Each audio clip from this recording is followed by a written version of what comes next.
ధ్యానం మొదలుపెట్టిన నాటి నుండి చివరి వరకు సాధకుడి ప్రవర్తనలో లేదా గుణాలలో క్రమక్రమంగా వచ్చే మార్పును భగవద్గీతలో ఒకసారి రాక్షసత్వము మరియు దైవత్వము అని 2 దశలుగా విభజించాడు.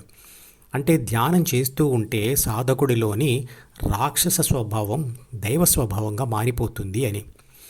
ఇంకో రకంగా ఆ మార్పుని తామస, రాజస, సాత్విక అని 3 దశలుగా విభజించారు. మరొక పద్ధతిలో ఆ మార్పుని శూద్ర, వైశ్య, క్షత్రియ, బ్రాహ్మణ అని 4 దశలుగా విభజించారు. అంటే మొదటి నుంచి చివరి వరకు నిరంతరంగా మార్పు చెందే వ్యక్తి తత్వాన్ని ఎన్ని చిన్న చిన్న భాగాలుగానైనా విభజించవచ్చు. ఉదాహరణకు ఒకరోజు సమయాన్ని ఉదయం, సాయంకాలం అని 2 విధాలుగా, లేదా ఉదయం, మధ్యాహ్నం, రాత్రి అని 3 పూటలుగా, లేదా 24 గంటలుగా, లేదా 2440 నిమిషాలుగా, లేదా ఎన్నో సెకనులుగా విభజించవచ్చు.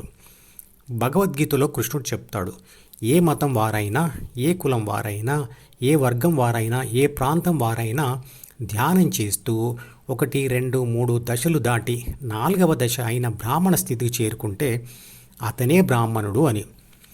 అసలు బ్రాహ్మణత్వం అంటే అర్థం ఏమిటో తెలుసుకోకుండా బ్రాహ్మణులను, వేదాలను, భగవద్గీతను విమర్శిస్తూ హిందూ మతాన్ని రక్షిస్తున్న బ్రాహ్మణులను బహిష్కరించండి అని కొన్ని వర్గాల వారు సమాజానికి పిలుపునిస్తున్నారు. సామాజిక స్థితిగతులతో సంబంధం లేని ఒక శాస్త్రీయ పద్ధతియే ధ్యానం. నీటిని వేడి చేస్తే ఆవిరవుతుందనేది ఎంత నిజమో, ధ్యానం చేస్తూ పోతే పుట్టుకతో ఏ కులం వాడైనా, ఏ మనిషి అయినా బ్రాహ్మణుడు అవుతాడు అనేది కూడా అంతే నిజం. భగవద్గీత శాశ్వత శాంతి, ఆనందాలతో గడిపే శాస్త్రీయ జీవన విధానంను ఇస్తుంది.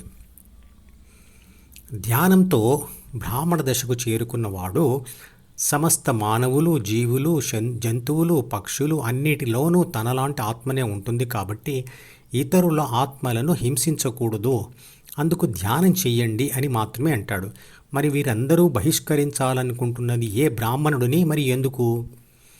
బ్రాహ్మణత్వం తెచ్చే ధ్యాన విద్య చచ్చిపోతే రాక్షసత్వం పెరుగుతుంది. అసలే మత విద్వేషాలతో కొట్టుకొచ్చేస్తున్న మానవాళికి ఇది మరింత అనర్థం తెచ్చిపెడుతుంది.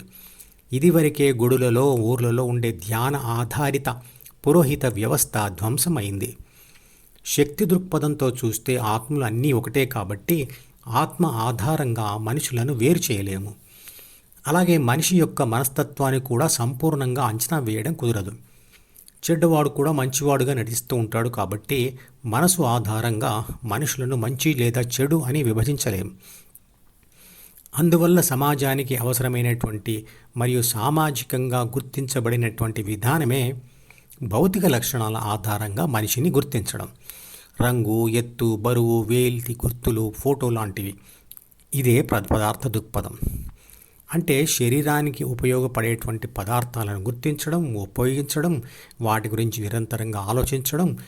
మనిషి సమాజంలో జీవించడానికి అలా శరీరమే అత్యంత ప్రాధాన్యత గల అంశమైంది. అందుకే ఆత్మ లేదా నేను అంటే ఈ శరీరమే అనుకుంటున్నారు. మనిషి శరీర రక్షణ, పోషణ, పునరుత్పత్తుల కొరకే మనిషి తన ప్రపంచాన్ని సృష్టించుకున్నాడు. అందువల్లే అతనికి పదార్థ దృక్పథం ఏర్పడింది. నిజానికి నేను అని అంటున్నప్పుడు అలా అంటున్నది శరీరం గురించి కాదు. శరీరం గురించి ఏదైనా అనాలి అనుకుంటే నా శరీరం అంటూ మాట్లాడతారు కానీ నేను శరీరం అనరు కదా. అలాగే నేను అంటున్నప్పుడు అది మనసు గురించి కూడా కాదు. మనసు గురించి మాట్లాడాలనుకుంటే నా మనసులో ఆలోచనలు వస్తున్నాయి అంటారు కదా. అప్పుడు ఇక మిగిలింది ఏమిటి?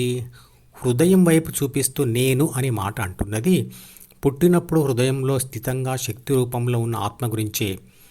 కాలక్రమేణా ఆత్మ ప్రాపంచిక ఆత్మగా మారుతూ మనసును విపరీతంగా ఉపయోగిస్తూ హృదయాన్ని వదిలి మనసుకు అతుక్కొనిపోతుంది. శరీరానికి తల్లిదండ్రులు పేరు పెట్టి ఉంటారు. ఆ పేరు శరీరం వరకే పరిమితం. ప్రతి సెల్ ఫోన్లో ఒక బ్యాటరీ ఉంటుంది, అందులో శక్తి ఉంటుంది. అన్ని బ్యాటరీలలో ఉండే ఆ విద్యుత్ శక్తి ఒకటే, కానీ ఆ సెల్ ఫోన్ నెంబర్లు మాత్రం వేర్వేరుగా ఉంటాయి. అవి సెల్ ఫోన్ శరీరాలకు ఇచ్చిన నెంబర్లు. వేర్వేరు సెల్ ఫోన్ల పనితీరు వాటి మెమరీ చిప్లో దాచిన సిస్టమ్ సాఫ్ట్వేర్ మీద ఆధారపడి వేర్వేరుగా ఉంటాయి. అలాగే యూజర్ సాఫ్ట్వేర్లు వేర్వేరుగా ఉంటాయి. ఈ రెండు సాఫ్ట్వేర్లనే మొదటి దానిని ప్రాథమిక మనసు అని మరియు రెండవ దానిని ద్వితీయ మనసు అనవచ్చు. మధుపదం యూట్యూబ్ ఛానల్లోని ప్రతి వీడియోకి ఒక నెంబర్ ఇవ్వబడింది. 1వ నంబర్ వీడియో నుండి మొదలుపెట్టి వరుసగా చివరి వీడియో వరకు చూస్తేనే ఆత్మశాస్త్రం సంపూర్ణంగా అర్థమవుతుంది.